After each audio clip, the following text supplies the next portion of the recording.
Hello everyone. ഇന്ന് നമ്മൾ എടുക്കാൻ പോകുന്നത് ലെർണയെ കുറിച്ചാണ്. അപ്പം നമ്മളത് കഴിഞ്ഞ സെമ്മിൽ പഠിച്ചിട്ടുണ്ടെന്ന് തോന്നുന്നു. ലെർണയ എന്ന് പറഞ്ഞാൽ ഒരു ആങ്കർ വേമാണ്. ആങ്കർ എന്ന് പറഞ്ഞാൽ എന്താ, എവിടെയെങ്കിലും ഇങ്ങനെ നമ്മൾ ആങ്കർ ഉണ്ടാവില്ല, നമ്മൾ ഈ തോണിയും കപ്പലും ഒക്കെ ഇങ്ങനെ കടലിൽ ഇങ്ങനെ ഉറപ്പിച്ച് നിർത്താൻ വേണ്ടിയിട്ട് യൂസ് ചെയ്യുന്ന ആങ്കർ. അതേപോലെ ഏതെങ്കിലും ഒരു സബ്സ്ട്രേറ്റത്തിൻ്റെ മുകളിൽ ഇങ്ങനെ കുത്തി നിൽക്കുന്ന, അല്ലെങ്കിൽ അങ്ങനെ അങ്ങനെ നിൽക്കുന്ന തരത്തിലുള്ളൊരു വേമിനെയാണ് ആങ്കർ വേം എന്ന് പറയുന്നത്. ഇത് ഒരു പാരസൈറ്റിക് ആയിട്ടുള്ള കോപ്പിപ്പോഡാണ്. ഫ്രഷ് വാട്ടർ ഫിഷിലാണ് ഇത് കൂടുതലായിട്ട് എഫക്റ്റ് ചെയ്യുന്നത്.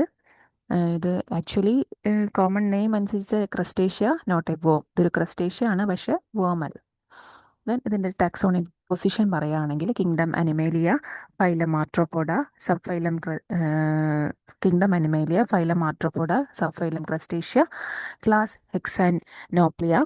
ഫോർമർലി ഇതിന് മാക്സിലോപോഡ എന്നാണ് പറഞ്ഞിരുന്നത്. Sub class Copepoda, order Cyclopoida, family Lernaeidae. ഇത് ജീനസ് ലെർനെയ്യ എന്ന് മറ്റുള്ള ജീനസിലാണ് പെടുന്നത്. നമുക്കിതിനെക്കുറിച്ച് പറയാം. മോർഫോളജിക്കൽ ഫീച്ചേഴ്സ് പറയുവാണെങ്കിൽ is commonly known as anchor worm. ഒരു പാരസൈറ്റിക് അഡാപ്റ്റേഷനാണ് ഇത് എക്സിബിറ്റ് ചെയ്യുന്നത്. The organism undergo a dramatic transformation from a free living larvae to highly specialised sessile adult female. അതായത് ഇതൊരു ഫ്രീ ലിവിങ് ലാർവയാണ്, പിന്നെ അത് ട്രാൻസ്ഫോം ചെയ്തിട്ട് സെസൈലായിട്ട് ഒറ്റയ്ക്ക് നിൽക്കുന്ന ഒരു അഡൾട്ട് ഫീമെയിലായിട്ട് മാറുന്നുണ്ട്.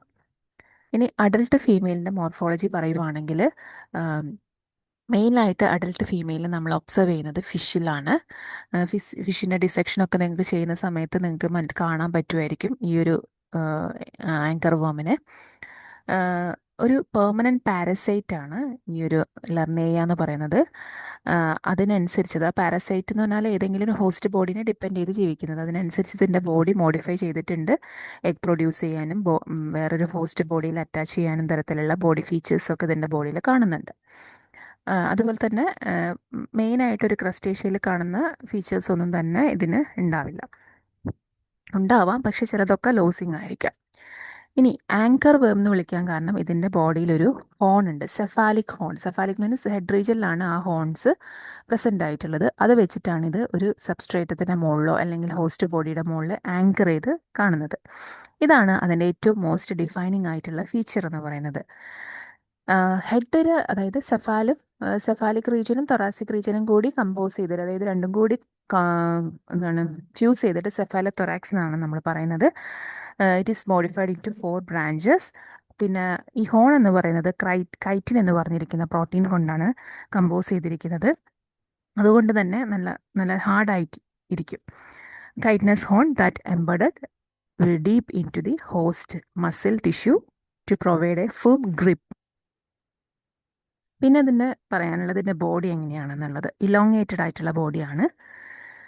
നമ്മൾ ഇത്രയും നമ്മൾ കുറേ ഇൻസെക്റ്റിനെ കുറിച്ചൊക്കെ പഠിച്ചിട്ടുണ്ടായിരുന്നു, പക്ഷെ അതൊക്കെ എന്താണ് വിങ്സ് അങ്ങനത്തെ കാര്യങ്ങൾ, സ്ട്രക്ചേഴ്സ്, ആൻറ്റിന ഒക്കെ ഉണ്ട്. പക്ഷെ ഇതിൻ്റെ കേസിൽ പറയുകയാണെങ്കിൽ ബോഡി ലോങ് ആണ്, സിലിണ്ട്രിക്കൽ ആണ്, അൺസെഗ്മെൻറ്റഡ് ആണ്, സെഗ്മെൻറ്റ്സ് ഇല്ല, വേർമിഫോം എന്നാണ് പറയുന്നത്. ഏകദേശം ഇതിൻ്റെ ലെങ്ത് എന്ന് പറയുന്നത് ഒരു അഡൽട്ട് ഫീമെയിലിൻ്റെ ലെങ്ത് 10 to 20 mm ആണ്. പിന്നെ ഇതിന് അപ്പൻഡേജസ് ഒന്നും ഇല്ല. പക്ഷേ ലാർവൽ സ്റ്റേജിൽ സ്വിമ്മിങ് ലെഗ്സ് ഉണ്ട്. അഡൽട്ട് ഫീമെയിൽ അപ്പൻഡേജസ് ഉണ്ടെങ്കിൽ തന്നെ അത് വെസ്റ്റീജിലാണ്, ഫങ്ഷൻലെസ് ആണ്. അല്ലെങ്കിലോ എൻറ്റയർലി ലോസ് ആയിരിക്കും ആ ഒരു അപ്പൻഡേജസ്. അതുകൊണ്ട് തന്നെ ഇതിന് സ്വിം ചെയ്യേണ്ട ഒരു ആവശ്യം വരുന്നില്ല. അതുകൊണ്ടാണ് അപ്പൻഡേജസ് ഒക്കെ വെസ്റ്റീജിയൽ ആയിട്ടുള്ളത്. പിന്നെ ഇതിൻ്റെ ഒരു കേസിൽ പറയുകയാണെങ്കിൽ ഫീമെയിലിൻ്റെ കേസിൽ ഇതിൻ്റെ ബോഡിയിൽ എക്സാക്ക് ഉണ്ട്. അത് ബോഡിയുടെ പോസ്റ്റീരിയർ റീജിയനിലാണ് കാണുന്നത്. Female carries 2 elongated green to brown egg sacs. ഫീമെയിലിൽ തന്നെ ഇലോങ്ങേറ്റഡ് ആയിട്ടുള്ള 2 എക്സാക്കുകൾ കാണുന്നുണ്ട്. അതിൻ്റെ കളർ എന്ന് പറയുന്നത് ഗ്രീൻ ടു ബ്രൗൺ കളറാണ്. They are often the only part of parasite clearly visible protruding from the fishes skin. നമുക്ക് ഈ ഒരു ഈ പാരസൈറ്റിനെ, ഫിഷിനെ ഡിസെക്ട് ചെയ്യുന്ന സമയത്ത് ഈ ഒരു എക്സാക്ക് വെച്ചിട്ടാണ് നമുക്ക് ഐഡൻറ്റിഫൈ ചെയ്യാൻ പറ്റുക. വിസിബിൾ ആണ്, ഫിഷിൻ്റെ സ്കിന്നിൽ വിസിബിൾ ആണ്. നെക്സ്റ്റ് ഇതിൻ്റെ ലൈഫ് സൈക്കിളിന് മുന്നേ അഡൾട്ട് മെയിലിൻ്റെ മോർഫോളജി പറയാം. മോർഫോളജിക്കൽ ഫീച്ചേഴ്സ് ഓഫ് മെയിൽ എന്ന് പറയുന്നത് സൈസ് സ്മോളർ ദാൻ ഫീമെയിൽ, അതായത് ഫീമെയിൽ ആണ് സൈസ് കൂടുതൽ മൈക്രോസ്കോപ്പിക്കലി നോക്കിക്കഴിഞ്ഞാൽ. സ്ട്രക്ചർ എന്ന് പറയുന്നത് ഉം, ഇത് ഒരു ടിപ്പിക്കൽ ബോഡി പ്ലാൻ ഓഫ് സൈക്ലോപോയിഡ് കോപ്പിപ്പോഡിൻ്റെ ഒരു ഒരു സ്ട്രക്ചറാണ് ഇതിന് വരുന്നത്. സ്വിമ്മിങ് ആയിട്ടുള്ള ലെഗും ആൻറ്റിനയും ഉണ്ട്. പിന്നെ ലൈഫ് സ്റ്റൈൽ എന്ന് പറയുന്നത് മെയിൽ നോൺ പാരസൈറ്റിക് ആണ്, ഫ്രീ സ്വിമ്മിങ് ആണ്. ഇത് മെയ്റ്റ് ചെയ്ത് കഴിഞ്ഞാൽ വിത്ത് പ്രീ അഡൽട്ട് ഫീമെയിലുമായിട്ട് മെയ്റ്റ് ചെയ്ത് കഴിഞ്ഞാൽ എന്ത് ചെയ്യുന്നുണ്ട്, ഇത് ടിപ്പിക്കലി ഡൈസ്, അത് ചത്തുപോവുകയാണ് ചെയ്യുന്നത്. ഇനി നമുക്ക് ഇതിൻ്റെ ലൈഫ് സൈക്കിളിനെ കുറിച്ച് പറയാം. ഒരു പാരസൈറ്റ് ആവുന്നതിന് മുന്നേ ലെർനേരിയ കുറേ ഡെവലപ്മെൻറ്റൽ സ്റ്റേജസിലൂടെ പാസ് ചെയ്യുന്നുണ്ട്. അതിലൊന്നാണ് നോപ്ലിയ സ്റ്റേജ്. ഇത് ഇനീഷ്യൽ ഫ്രീ സ്വിമ്മിങ് സ്റ്റേജാണ് നോപ്ലിയ സ്റ്റേജ് എന്ന് പറയുന്നത്. ഈ ഒരു സ്റ്റേജിൽ, ഈ ഒരു ലാർവൽ സ്റ്റേജിൽ 3 പെയർ ഓഫ് അപ്പൻഡേജസ് ഉണ്ട്. ആ അപ്പൻഡേജസ് യൂസ് ചെയ്തിട്ടാണ് ഇത് സ്വിം ചെയ്യുന്നത്. അതുകൂടാതെ ഇതിനെന്തുണ്ട്, നോപ്ലിയർ ഐ ഉണ്ട്, സിംഗിൾ നോപ്ലിയർ ഐ ഉണ്ട്. ഇനി അടുത്ത സ്റ്റേജ് എന്ന് പറയുന്നത് കോപ്പിപ്പോഡിഡ് ആണ്. ഇതിന് ഏകദേശം ഒരു 5 കോപ്പിപ്പോഡിഡ് സ്റ്റേജസ് ആണുള്ളത്. ഈ സ്റ്റേജസിൽ ഈ the larvae are mobile, larva എന്തായിരിക്കും, മൂവബിൾ ആയിരിക്കും, മൊബൈൽ ആയിരിക്കും. And may temporarily attach to the gills of skin of fish. ഈ ഒരു സ്റ്റേജാണ് എന്ത് ചെയ്യുന്നത്, ഫിഷിൻ്റെ സ്കിന്നിൽ അറ്റാച്ച് ചെയ്ത് കാണുന്നത്. But they can still move between host. Okay, അപ്പോൾ ഇതാണ് ഇതിൻ്റെ ലാർവൽ സ്റ്റേജിനെ കുറിച്ച് പറയുന്നത്.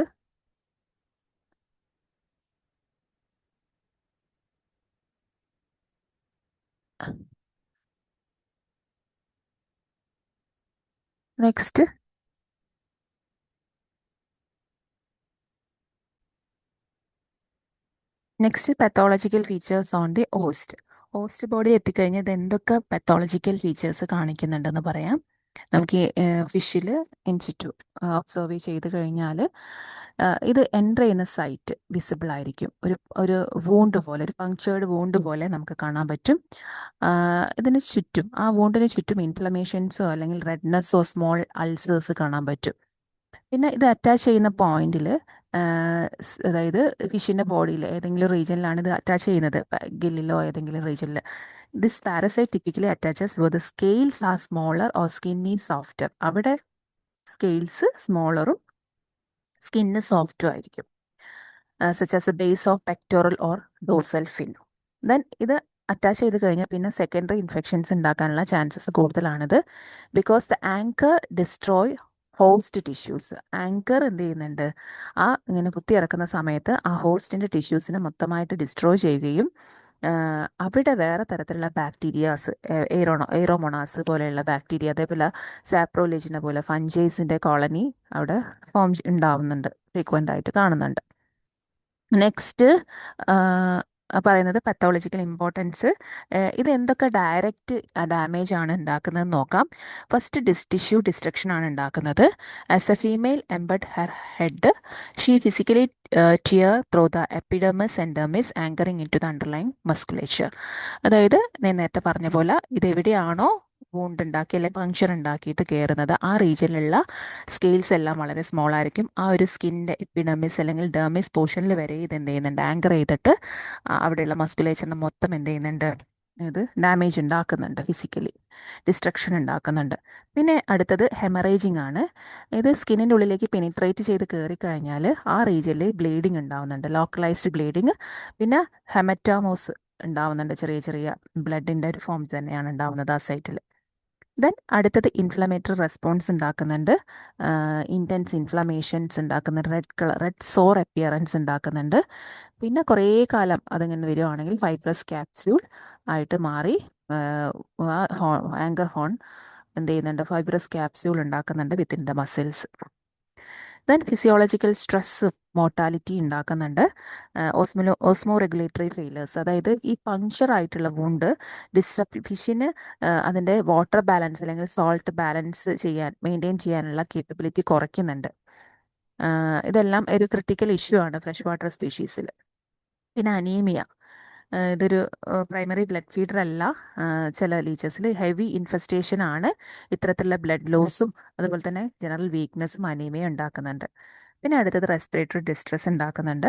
ഗില്ല് അതിൻ്റെ ഓപ്പർക്കുലത്തിൽ കയറി കഴിഞ്ഞാൽ, ഗില്ലിലെ ഓപ്പർക്കുലത്തിൽ ഈ ഒരു പാരസൈറ്റ് കയറി കഴിഞ്ഞാൽ they physically obstruct the water flow and damage delicate gill lamellae leading to hypoxia. അപ്പം നമുക്കറിയാലോ, റെസ്പയർ ചെയ്യാൻ ഇതിന് സഹായിക്കുന്നത് ഗില്ലായിരിക്കും. ഗിൽ ലാമല്ലിനെ ഡാമേജ് ചെയ്ത് കഴിഞ്ഞാൽ ഇതിന് മാക്സിമം എന്താണ്, ഇതിന് എന്ത് ചെയ്യാൻ പറ്റില്ല, ഇതിന് റെസ്പിറേഷൻ നടത്താൻ പറ്റില്ല. അതുകൊണ്ട് തന്നെ ഹൈപ്പോക്സിയ കണ്ടീഷനിലേക്ക് മാറുന്നുണ്ട്. ദെൻ സെക്കൻഡറി ഇൻഫെക്ഷൻസ് എന്തൊക്കെയാണ് ഉണ്ടാക്കുന്നത് നോക്കാം. ബാക്ടീരിയൽ അല്ലെങ്കിൽ ഫംഗൽ കോംപ്ലിക്കേഷൻസ്. ഞാൻ നേരത്തെ പറഞ്ഞ പോലെ എയ്റോമൊണാസ് അവിടെ ഒരു കോളനി ഫോം ചെയ്യുകയും, അതേപോലെ സ്യൂഡോമൊണാസ് ഒരു കോളനി ഫോം ചെയ്യുകയും ഹെമറേജിക് ആയിട്ടുള്ള കണ്ടീഷൻസിലേക്ക് മാറുകയാണ് ചെയ്യുന്നത്.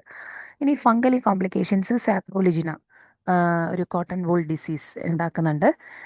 Necrotic tissue at the attachment, അതായത് അവിടെയുള്ള ടിഷ്യൂസിന് മൊത്തം എന്ത് ചെയ്യുന്നുണ്ട്, ഡാമേജ് ഉണ്ടാക്കുന്നുണ്ട്. ഇനി എക്കണോമിക് ഇമ്പാക്റ്റ് എന്തൊക്കെയാണെന്ന് നോക്കാം. അക്വാകൾച്ചറിൽ നമുക്ക് ഇത്തരത്തിലുള്ള ഫിഷസിനെയൊക്കെ നമുക്ക് എന്ത് ചെയ്യാൻ പറ്റില്ല, മാർക്കറ്റ് ചെയ്യാൻ പറ്റില്ല. അപ്പം മെയിനായിട്ട് ഗോൾഡ് ഫിഷ്, കോയി, ഇതൊക്കെ എന്താണ് ഓർണമെൻ്റൽ ഫിഷസ് അൺസെല്ലബിൾ ആയിരിക്കും. ഗ്രോത്ത് റിട്ടാർഡേഷൻ, ഇതിന് പ്രോപ്പറായിട്ട് ഗ്രോത്ത് നടക്കില്ല. ബിഹേവിയറൽ ചേഞ്ചസും കാണിക്കുന്നുണ്ട്. ഗ്രോത്ത് സ്റ്റണ്ടഡ് ആവുന്നുണ്ട്. ഹൈ മോർട്ടാലിറ്റി, അതായത് പോണ്ട് എൻവയൺമെൻറ്റിലൊക്കെ ആണെങ്കിൽ എന്താക്കുന്നുണ്ട്, ഇതിന് എല്ലാം ജുവനൈൽ ഫിഷസ് ഒക്കെ തന്നെ പെട്ടെന്ന് തന്നെ ചത്തുപോവുകയാണ് ചെയ്യുന്നത്. അങ്ങനെ നമുക്കിതിനെ കൺട്രോൾ ചെയ്യാൻ നോക്കാം. Physical and manual control. നമുക്ക് മാനുവലായിട്ട് അതായത് ഒരു ഫൈൻ പീസേഴ്സ് യൂസ് ചെയ്തിട്ട് നമുക്ക് ആ പാരസൈറ്റിനെ എടുത്ത് കളയാം. അതാണ് മാനുവൽ എക്സ്ട്രാക്ഷൻ എന്ന് പറയുന്നത്. പിന്നെ എന്താണെന്ന് വെച്ചാൽ ഈ ഒരു വൂണ്ട് കെയർ, അതായത് ഇത് ഇൻസേർട്ട് ചെയ്ത് അല്ലെങ്കിൽ ഇത് പെനിട്രേറ്റ് ചെയ്യുന്ന റീജിയനിലുള്ള വൂണ്ട് നമുക്ക് കെയർ ചെയ്യാൻ പറ്റും. അതിനെ റിമൂവ് ചെയ്യുക, പിന്നെ ആൻറ്റിസെപ്റ്റിക് വെച്ചിട്ട് ട്രീറ്റ് ചെയ്യുക, സെക്കൻഡറി ഇൻഫെക്ഷൻ വരാതിരിക്കാൻ വേണ്ടിയിട്ട്. പിന്നെ കെമിക്കൽ ട്രീറ്റ്മെൻറ്റ്സ് എന്തൊക്കെയാണ്, ഓർഗാനോഫോസ്ഫേറ്റ്, ട്രൈക്ലോറോഫോൺ പോലെയുള്ള കെമിക്കൽസ് യൂസ് ചെയ്യാം. അത് പക്ഷേ എഫക്റ്റീവ് ട്രീറ്റ്മെൻ്റ് ആണ്. ആ ഒരു ക്രസ്റ്റേഷ്യൻ ലാർവയുടെ നെർവസ് സിസ്റ്റത്തിനെയാണ് അത് എഫക്റ്റ് ചെയ്യുന്നത്. പിന്നെ ഇതിന് കുറേ കണ്ടീഷൻസ് ഉണ്ട്. അതായത് ഓൺലി 3 to 4 ട്രീറ്റ്മെൻറ്റ് അല്ലെങ്കിൽ 7 days ഇൻ്റർവെല്ലിൽ ഇത് കൊടുക്കാൻ പാടുള്ളൂ. പിന്നെ അതുപോലെ തന്നെ പൊട്ടാസ്യം പെർമാംഗനേറ്റ് ഇതിൽ ഡിപ്പ് ചെയ്തിട്ട് പോണ്ടിലേക്ക് കൊടുക്കുക. It act as an oxidiser that kill external parasite that help disinfect. അതായത് നമുക്ക് വൂണ്ടിനെ ഡിസിൻഫെക്റ്റ് ചെയ്യാനും ഒരു ഏകദേശം ഒരു 2 ppm വരെ അത്രേ കൊടുക്കാൻ പാടുള്ളൂ പൊട്ടാസ്യം പെർമാംഗനേറ്റ്. അല്ലെങ്കിലോ സാൾട്ട് ബാത്ത് കൊടുക്കുക. അതായത് ഒരു ഏകദേശം 0.5 to 1% കോൺസെൻട്രേഷനിൽ സോൾട്ട് എടുത്തിട്ട് അതിൽ ഫിഷിന് ഡിപ്പ് ചെയ്തിട്ട് അതിനെ ട്രീറ്റ് ചെയ്യാം. ദെൻ ബയോളജിക്കൽ കൺട്രോൾ മെത്തേഡ്സ് എന്ന് പറഞ്ഞാൽ ലാർവിവോറസ് ആയിട്ടുള്ള ഫിഷസിനെ ഇൻട്രൊഡ്യൂസ് ചെയ്തിട്ട് എന്ത് ചെയ്യുക, കൺട്രോൾ ചെയ്യുക. ഇതാണ് ബയോളജിക്കൽ കൺട്രോൾ എന്ന് പറയുന്നത്. പിന്നെ എൻവയോൺമെൻറ്റൽ കൺട്രോളും ക്വാറന്റൈൻ മെഷേഴ്സ് എന്ന് പറഞ്ഞാൽ ഏകദേശം ഒരു ന്യൂ ഫിഷിന് ഒരു plan should be quarantine for 2 to 3 weeks ക്വാറന്റൈനിൽ ഇടണം. ലൈഫ് സൈക്കിൾ അത് ടെമ്പറേച്ചറൊക്കെ റെഡി ആവുന്നവരെ. It allows time for hidden parasite to become visible. അങ്ങനെയാവുമ്പം ആ സമയത്ത് നമുക്ക് എന്ത് ചെയ്യാൻ പറ്റും, ഹിഡൻ ആയിട്ടുള്ള പാരസൈറ്റ്സ് ഒക്കെ വിസിബിൾ ആയിട്ടുണ്ടാവും. അതിൽ മാത്രം നമ്മൾ ഫോക്കസ് ചെയ്യണം. പിന്നെ drying and liming, commercial ponds, draining ponds, അവിടെയൊക്കെ എന്താണ് സൺ കിൽസ് എഗ്ഗ്. ഈ സൺ എന്ത് ചെയ്യും, സൺലൈറ്റിലൂടെ എഗ്ഗിനെ ലാർവേനെ നമുക്ക് കില്ല് ചെയ്യാൻ പറ്റും. അതുകൊണ്ട് എന്ത് ചെയ്യുക, പോണ്ട് ഡ്രെയിൻ ചെയ്യുക കംപ്ലീറ്റ്ലി, ഇതിന് മാറ്റുക. ഫിഷിനെ treating the pond with agricultural lime വെച്ചിട്ട് ട്രീറ്റ് ചെയ്യുക പോണ്ടൊക്കെ. അതിനുശേഷം മാത്രം ഫിഷിനെ ഇൻട്രൊഡ്യൂസ് ചെയ്യുക. പിന്നെ ഒപ്റ്റിമൽ ഓക്സിജൻ ലെവൽ മെയിൻറ്റെയിൻ ചെയ്യുക. വാട്ടർ ക്വാളിറ്റി നമ്മൾ പ്രോപ്പറായിട്ട് നോക്കുക. സെക്കൻഡറി ഇൻഫെക്ഷൻസ് ഒന്നും വരാതെ നോക്കുക. ഇത്രയാണ് ലെർണയെ കുറിച്ച് പറയാനുള്ളത്. Okay, thank you.